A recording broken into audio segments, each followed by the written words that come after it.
360 में। पाकिस्तान का मुआशी बहरान मौसर तौर पर खत्म करने के लिए महंगाई की कड़वी गोली निगलनी ही पड़ेगी, वर्ल्ड बैंक। गुमशुदा सऊदी सहाफ़ी का आखिरी कॉलम और सहाफ़ियों के लिए दुनिया भर में बढ़ते हुए खतरात।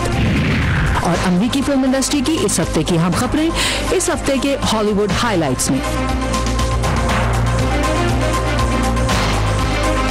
वॉइस ऑफ अमेरिका के वाशिंगटन स्टूडियो में आप सबको खुशामदीद। व्यू 360 के साथ मैं हूं आयशा खालिद। रिपब्लिकन पार्टी से ताल्लुक रखने वाले अमरीकी कांग्रेसमैन टेड पो ने कहा है कि पाकिस्तान के साथ किसी भी किस्म का ताउन और इसकी माली इमदाद बंद की जाए। इसकी मजीद तफसीलात बताने के लिए सबा शाह खान हमारे साथ मौजूद हैं। जी सबा। रियासत टेक्सास से ताल्लुक़ रखने वाले कांग्रेसमैन टेड पो ने गुज़रोज़ पहले तो मैं ये बताती चलूँ कि उनकी पाकिस्तान पे तनकीद कोई नई चीज़ नहीं है, लेकिन गुज़िश्ता रोज़ उन्होंने कांग्रेस में तकरीर करते हुए ये कहा कि Pakistan non NATO ally status Pakistan का ख़त्म किया जाए। और फिर उन्होंने ये भी मुतालबा किया कि पाकिस्तान को दहशत गर्दों की पुष्टपनाही करने वाले मुल्कों की फहरिस्त में शामिल किया जाए। उन्होंने ये भी कहा कि अगर पाकिस्तान के वज़ीर ख़ारजा अमरीका के साथ अपने ताल्लुकात बहाल करने में संजीदा हैं तो उनको ये मानना पड़ेगा कि पाकिस्तान में दहशत गर्द अब भी आज़ादाना रहते हैं और वहाँ हाफिज़ सईद आज़ादाना घूमते हैं, जबकि पाकिस्तान की हुकूमत दहशत गर्दों की पुष्टपनाही करने या दहशतगर्द तंजीमों की पुष्टपनाही करने या दहशत गर्दों को सपोर्ट करने की सख्ती से तरदीद करती आई है। और जहाँ तक बात है हाफिज़ सईद की, तो उनका कहना है कि उन्हें पाकिस्तान की अदालतें बरी कर चुकी हैं। यहाँ ये जिक्र करना भी अहम है कि कांग्रेसमैन टेड पो ने हाल ही में ऐलान किया है कि वो अपनी मुद्दत ख़त्म होने के बाद नई टर्म के बाद रिटायर हो जाएंगे और अगला इलेक्शन नहीं लड़ेंगे। शुक्रिया सबा। और इस खबर के बारे में तज़िये जो हैं वो आप हमारी वॉइस ऑफ अमेरिका उर्दू की वेबसाइट पर पढ़ सकते हैं। दहशतगर्दों की माली मदद और मनी लॉन्ड्रिंग पर पाकिस्तान के किरदार के हवाले से हक़ाइक़ का जायज़ा लेने के लिए पाकिस्तान में पिछले 11 रोज से मौजूद FATF के इदारे एशिया पैसिफिक ग्रुप की टीम आज अपनी गुज़ारिशात हुकूमत पाकिस्तान के नुमाइंदों को पेश कर रही है। इस बारे में तफसीलात लेंगे इस्लामाबाद से हमारे साथी आसिम राना से। आसिम, इस बार FATF की टीम ने जिस तरह पाकिस्तान में अपनी तहकीकात की हैं, इनके बारे में क्या कहा जा रहा है पाकिस्तान में?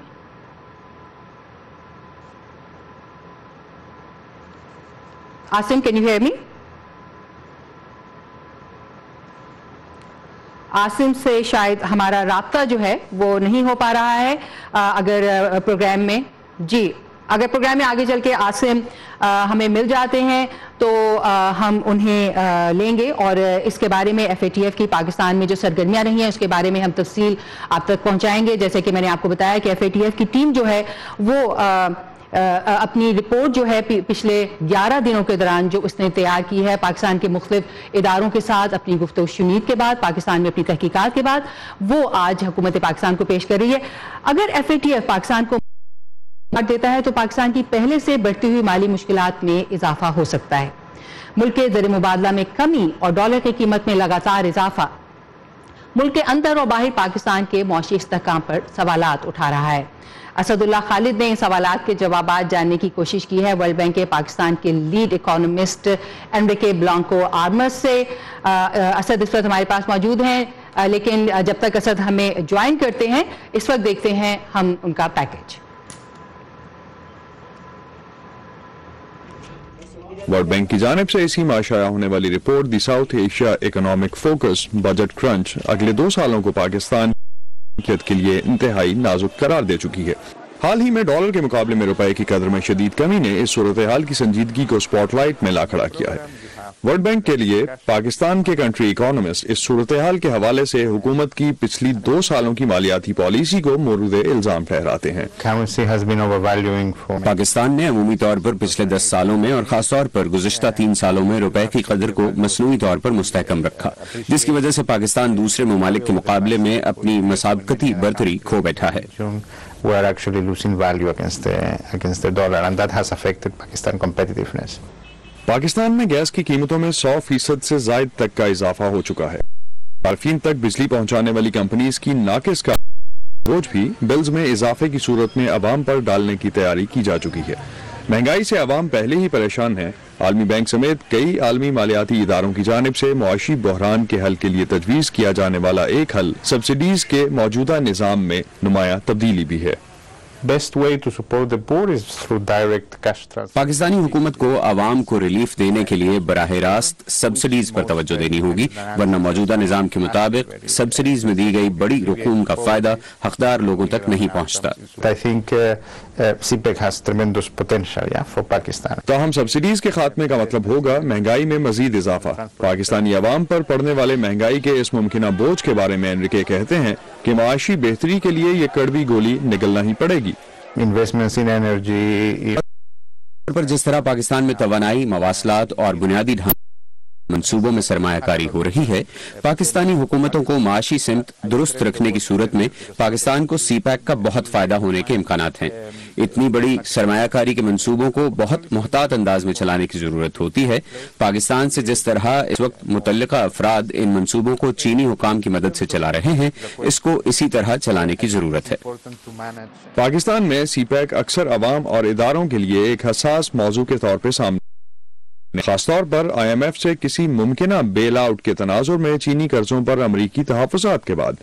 انریکے کی رائے میں 62 ارب ڈالر کے اس منصوبے کو احسن طریقے سے چلانا ایک بہت بڑا چیلنج ہوگا۔ I think at this stage in time, Pakistan کے پاس آئی ایم ایف کے پاس جانے کے علاوہ اس وقت کوئی زیادہ آپشنز موجود نہیں تھی۔ گزشتہ 2 سالوں میں اپنائی گئی مالیاتی حکمت عملی کی وجہ سے معیشت میں گنجائش باقی نہیں تھی۔ پاکستان کو اپنی مالیاتی پالیسی کو بہتر کرنا ہوگا، چاہے وہ آئی ایم ایف کے پروگرام میں جائے یا نہیں۔ یہ تھے پاکستان کے لیے ورلڈ بینک کے لیڈ اکانومسٹ انریکے بلانکو آرمس، اور ان سے انٹرویو کرنے والے اسد اللہ خالد ہمارے ساتھ اس وقت ہمارے ساتھ موجود ہیں۔ اسد، یہ بتائیے کہ انریکے جو ہیں وہ بات کر رہے تھے پالیسیز کو بہتر بنانے کے حوالے سے، وہ بہتری کی جو تجاویز انہوں نے پیش کی وہ کیا ہیں؟ مینلی عائشہ، جس طرح کی بہتری کی باتیں عالمی ادارے کر رہے ہیں، جس میں ورلڈ بینک بھی شامل ہے، باقی ادارے بھی شامل ہیں، اس میں خاص طور پہ جب ہم دیکھتے ہیں کہ جو اسٹرکچرل ریفارمز کی ضرورت ہے وہ بہت زیادہ ہے پاکستان میں۔ فسکل پالیسی جو ہماری کبھی بھی لانگ ٹرم میں ڈیفائن نہیں ہو پاتی، دیٹس اے میجر کنسرن جو ہمیں فیس کرنا پڑتا ہے۔ تو اس وقت جو سب سے زیادہ ضرورت ہے ہمیں، وہ اس چیز کی ہے کہ شاید ہم معاشی پالیسی کو طویل مدتی طریقوں پہ استوار کر سکیں۔ اگر ہم لانگ ٹرم پالیسی نہیں بنا سکتے تو ہمیں ہر 5 سال کے بعد یا 10 سال میں ایک دفعہ آئی ایم ایف کے پاس جانا پڑے گا، کیونکہ ہم لنک نہیں کر پائے اپنی کرنسیز کو بھی انٹرنیشنل مارکیٹ کے ساتھ، اور اس کو آفیشلی مینٹین کرنے کی کوشش کرتے ہیں، جو کہ ورلڈ بینک نے بھی کہا اور باقی ادارے بھی اس حوالے سے کہتے ہیں۔ تو اس کا پریشر آتا ہے ڈائریکٹلی ہماری اکانومی پہ۔ جب بھی حکومت چینج ہوتی ہے، نئی حکومت آتی ہے، تو پولیٹیکل مائلیج لینے کے لیے بھی ہم دیکھتے ہیں کہ کافی حد تک اکانومی پہ سیکریفائز کیا جاتا ہے، جس حوالے سے ہم نے دیکھا کہ آئی ایم ایف بھی اس پہ پوائنٹ آؤٹ کر چکا ہے، ورلڈ بینک بھی پوائنٹ آؤٹ کر چکا ہے، اور ہم اس سے پہلے دیکھ چکے ہیں کہ ایشین ڈیولپمنٹ بینک بھی اس حوالے سے کافی حد تک کہہ چکا ہے۔ جو انڈیپینڈنٹ ماہرین ہیں وہ خاص طور پہ کنسرنز شو کرتے ہیں ان چیزوں پہ، لیکن جہاں تک ہم سنتے ہیں وہ سرٹنلی اس کے اکارڈنگلی امپلیمنٹ ہوتا ہوا نظر نہیں آتا۔ جو بھی نئی گورنمنٹ آتی ہے ہم سمجھتے ہیں کہ چیزیں جو ہیں وہ چینج کر دیں گی، اس کے بعد چینج کر دیں گی، اور یہی وجہ ہے کہ پاکستان کو بار بار جو ہے وہ آئی ایم ایف کے پاس جانا پڑتا ہے۔ یہ تھے اسد اللہ خالد ہمیں جوائن کر رہے تھے، جنہوں نے ورلڈ بینک کے پاکستان کے لیے لیڈ اکانومسٹ کا انٹرویو کیا، اور وہ ہمارے لیے اس کی تفصیلات لے کے آئے۔ پاکستان کے بارے میں اہم خبروں کے لیے آئیے ہماری ویب سائٹ urduvoa.com پر، جہاں آج آپ سعودی صحافی جمال خشوگی کی گمشدگی اور ان کے مبینہ قتل کے بارے میں اور اس سے کھڑے ہونے والے تنازع کے بارے میں تفصیلات جان سکتے ہیں۔ واشنگٹن پوسٹ سے منسلک سعودی صحافی جمال خشوگی کو استنبول کے سعودی قونصل خانے کی بھول ہوئے آج 17 دن ہو گئے ہیں۔ صدر ٹرمپ نے گزشتہ روز اس خدشے سے اتفاق کیا ہے کہ جمال خشوگی کو قتل کر دیا گیا ہے، جبکہ ان کے وزیر خزانہ سٹیون منوچن نے اگلے ہفتے سعودی عرب کی جانب سے کرائے جانے والی ڈیووس ان دا ڈیزرٹ نامی کانفرنس میں شرکت نہ کرنے کا اعلان کر دیا ہے۔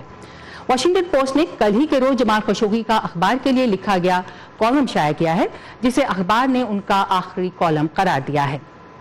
کالم کو ایڈٹ کرنے والی کیرن عطیہ کے مطابق یہ کالم جمال خشوگی کی عرب دنیا کی آزادی کے لیے ان کے جوش و جذبے کا مکمل عکاس ہے۔ جمال خشوگی نے اس کالم میں عرب دنیا کی اکثریت میں آزادی رائے نہ ہونے پر افسوس کا اظہار کرتے ہوئے اسے عرب عوام میں پائے جانے والی لا علمی کا ذمہ دار ٹھہرایا ہے۔ عرب دنیا میں آزادی صحافت کو دبانے کے لیے کیے گئے اقدامات کی کئی مثالیں دیتے ہوئے ان پر دنیا کی خاموشی کو جمال خشوگی نے عرب دنیا میں آزادی رائے کو بلا خوف دبائے جانے میں اضافے کی بڑی وجہ بھی قرار دیا ہے۔ جمال خشوگی کی استنبول میں سعودی قونصل خانے میں گمشدگی اور مبینہ قتل نے دنیا بھر میں آزادی صحافت اور صحافیوں کی سلامتی کے حوالے سے بحث کو ہوا دی ہے۔ وائس آف امریکہ کے پروگرام پلگڈ ان میں ادارے کی اسپیشل کنٹریبیوٹر گریٹا وین سسٹن نے رپورٹرز اور ان کی حفاظت کے لیے کام کرنے والے ایک عالمی ادارے سے انہی موضوعات پر بات کی ہے۔ آئیے دیکھتے ہیں۔ اس مہینے سعودی صحافی کی گمشدگی اور مبینہ قتل کی وجہ سے پوری دنیا میں غم و غصے کی لہر دوڑ گئی ہے اور لوگ اس مد میں جواب طلب کر رہے ہیں۔ واشنگٹن پوسٹ کے کالم نگار جمال خشوگی کو 2 ہفتے قبل ترکی میں واقع سعودی سفارت خانے میں داخل ہوتے ہوئے دیکھ گیا تھا، لیکن وہاں سے باہر نکلتے ہوئے نہیں۔ جمال خشوگی کے ساتھی جیسن رضایان کو 2016 میں ایران میں 544 دن کی قید کے بعد رہا کیا گیا تھا۔ جیسن کا کہنا ہے کہ صحافیوں پر بڑھتے ہوئے حملے پریس کے لیے ایک خطرناک وقت کی عکاسی کرتے ہیں۔ More and more we're seeing journalists arrested, harassed. اب تو ہم ہر روز صحافیوں کو جو امریکہ اور جمہوری نظام کے حامی ہیں گرفتار ہوتے، ہراساں ہوتے اور قتل ہوتے دیکھ رہے ہیں۔ ماضی میں یہ مسئلہ اتنا پیچیدہ نہیں تھا، لیکن اب اس طرح کے واقعات میں اضافہ ہو رہا ہے اور اب وقت آ گیا ہے کہ امریکہ آواز اٹھائے اور اعلان کرے کہ ہم یہ نہیں سہیں گے۔ ہم آزادی صحافت اور پریس کے تحفظ کے حامی ہیں، لیکن مجھے ایسا ہوتا کہیں نظر نہیں آ رہا۔ کمیٹی ٹو پروٹیکٹ جرنلسٹس کے مطابق سال 2017 میں گرفتار ہونے والے صحافیوں کی تعداد پچھلے سالوں کے مقابلے میں سب سے زیادہ تھی۔ ترکی، چین اور مصر صحافیوں کے لیے سب سے زیادہ خطرناک ممالک ہیں۔ وائس آف امریکہ کی اسلام آباد بیورو چیف عائشہ تنظیم نے کہ CPJ کی ریسرچ کے مطابق اس سال اب تک پوری دنیا میں 44 صحافی مارے جا چکے ہیں۔ جنگ کا شکار ممالک صحافت کے لیے واحد خطرہ نہیں ہیں۔ پاکستان اور افغانستان میں خاص طور پر صحافیوں کا اغوا ایک بڑا مسئلہ ہے، اور صحافی والوں کا تعلق صرف داعش یا طالبان سے نہیں ہے، بلکہ ان کو جرائم پیشہ لوگ پیسوں کے لیے بھی اغوا کرتے ہیں، اور اگر انہیں جلدی پیسے نہیں ملتے تو وہ صحافیوں کو طالبان کے ہاتھ کر دیتے ہیں۔ طالبان آگے سے مزید پیسوں کا مطالبہ کرتے ہیں یا پھر بدلے میں اپنے لوگوں کی رہائی کے لیے سودا کرتے ہیں۔ ماہرین کا کہنا ہے کہ میڈیا کی طرف بڑھتی ہوئی دشمنی اور تشدد سے نمٹنے کے لیے احتساب کی ضرورت ہے۔ چاہے وہ مالٹا میں کسی کار پر بم حملے کا واقعہ ہو یا اب جیسا کہ ہمیں ڈر ہے کہ کس طرح سعودی صحافی کو ترکی کے سفارت خانے میں بلا کر قتل کر دیا گیا ہے۔ یہ وجہ ہے کہ ہمیں جمال خشوگی کے کیس میں بین الاقوامی سطح پر ایک شفاف چھان بین کی ضرورت ہے تاکہ حکام صحافیوں کی جان کو کم قیمت سمجھ کر اپنی ذمہ داریوں سے دامن نہ چھڑا سکے۔ امریکہ میں واقع ایک غیر سرکاری ادارے فریڈم ہاؤس کی رپورٹ کے مطابق 10 سال سے زائد کے عرصے میں پوری دنیا میں اب آزادی صحافت کی سطح سب سے نیچے ہے۔ اب دنیا کی صرف 13% آبادی کو مکمل طور پر آزادی صحافت کا امتیاز حاصل ہے۔ الزبتھ شرنف کی رپورٹ کے ساتھ اردو VOA۔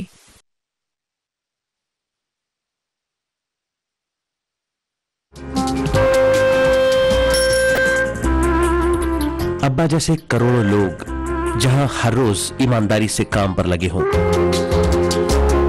چاہے وہ دفتر میں ہوں یا کھیتوں میں، سڑکیں ہوں، بارڈرز، کھیل کا میدان یا کوئی انٹرنیشنل سٹیج، جب پاکستان کا نام روشن کرنے والوں کی کہانیاں کہنے کے لیے ہمارے پاس وقت کم پڑ جائے، جب پورا ملک ہی خود کو آگے لے جانے میں لگا ہو، تو پھر دنیا بھر میں اس کا پرسیپشن مٹھی بھر لوگ کیوں بناتے ہیں؟ We are almost there, but not yet. لگتا ہے تھوڑی محنت اور کرنی ہوگی ہمیں بھی۔ ویو 360 صرف آج نیوز پر۔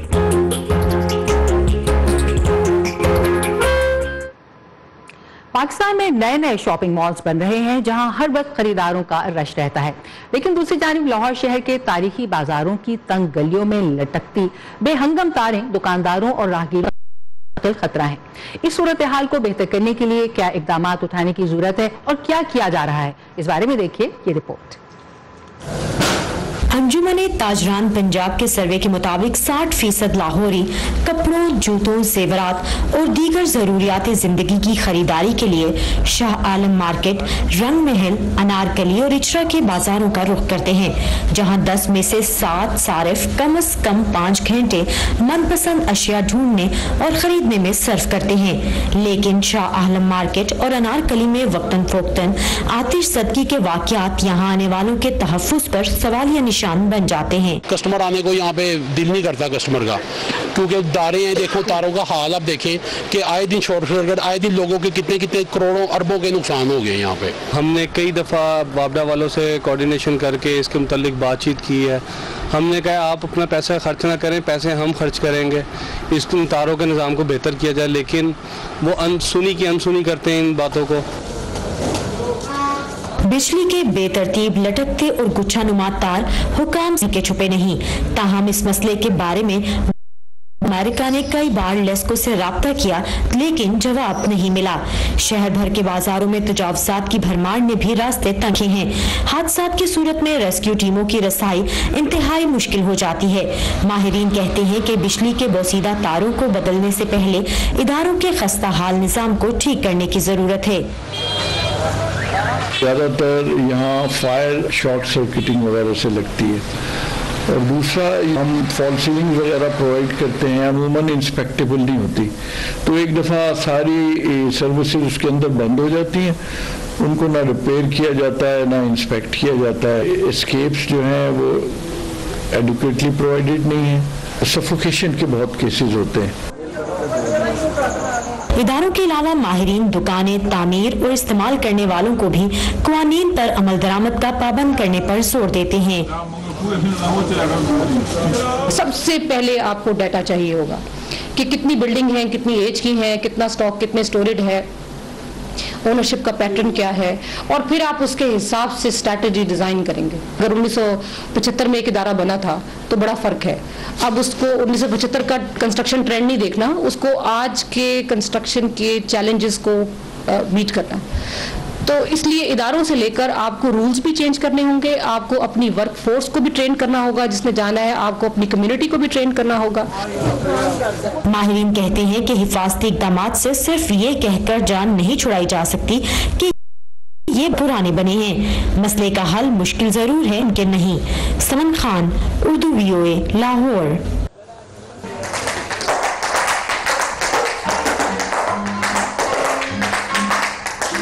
ये था टैप डांस, रक्स की वो किस्म जिसमें जूतों की हरकत से ताल पैदा की जाती है। इस रक्स का आगाज अमेरिका में 18वीं सदी में हुआ था और आज भी ये बहुत मकबूल है। चलते हैं रियासत कैलिफोर्निया की एक डांस अकेडमी, जहां टैप डांस बच्चों और बड़ों के दरमियान उम्र के फर्क को भी खत्म कर रहा है। देखते हैं ये रिपोर्ट।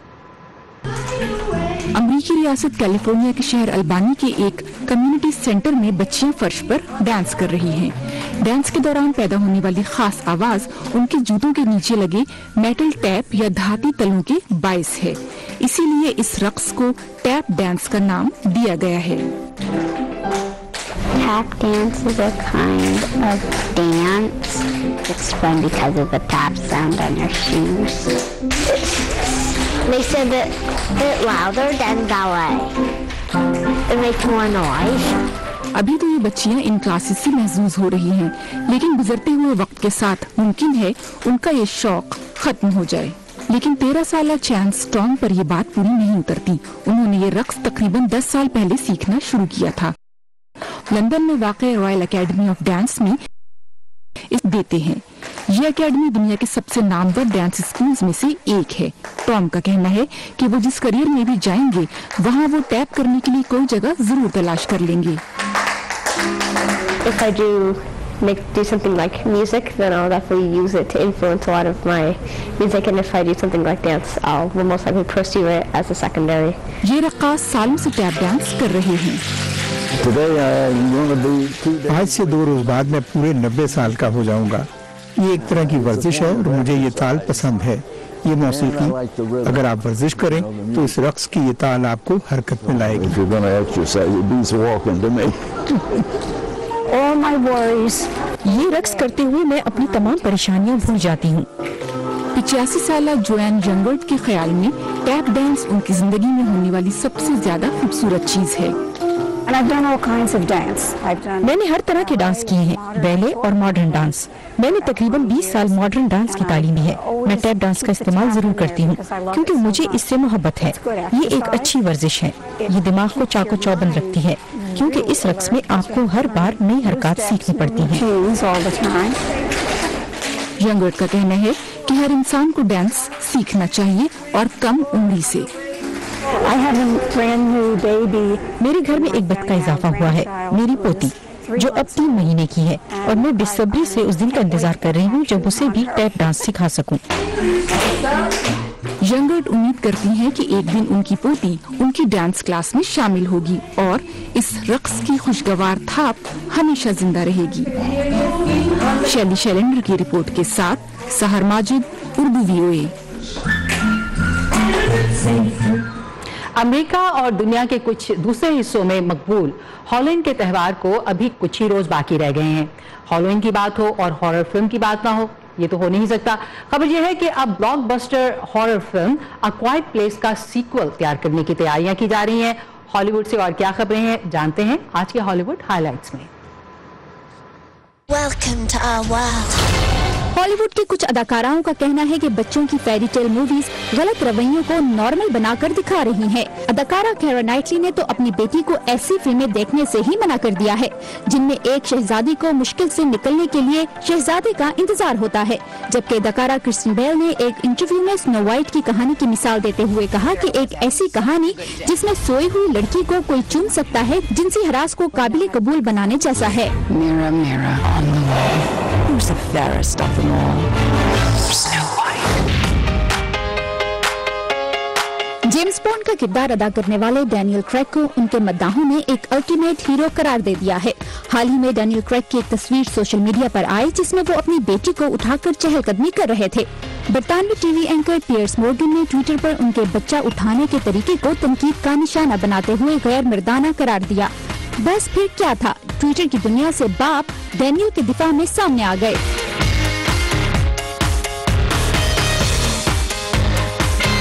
और अपने बच्चों को इसी तरह उठाने की तस्वीर पोस्ट करने लगे। उनका कहना है कि अपने बच्चों को उठाना और उनका ख्याल रखना एक मजबूत मर्द की पहचान है। पियर्स ने अपने दिफा में कहा है कि उन्होंने डैनियल के बच्चा उठाने पर नहीं बल्कि बच्चे के कैरियर पर तनकीद की है।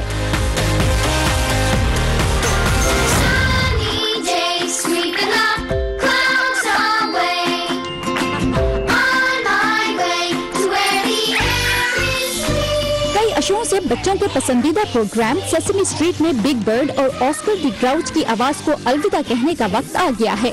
उनके किरदार के पीछे लेजेंडरी फनकार कैरोल सिडनी सेसमी स्ट्रीट में 50 साल तक काम करने के बाद अब रिटायर हो रहे हैं। उनकी उम्र 84 साल है। उनका अब उनके अंदर ये किरदार निभाने की जिस्मानी सकत नहीं रही। उर्दू VOA। ये था आज का व्यू 360। फीडबैक के लिए आइए facebook.com/VOA उर्दू के पेज पर। ताज़ा तरीन खबरों के लिए आइए हमारी वेबसाइट urduvoa.com पर। आशा खालिद को इजाजत दीजिए।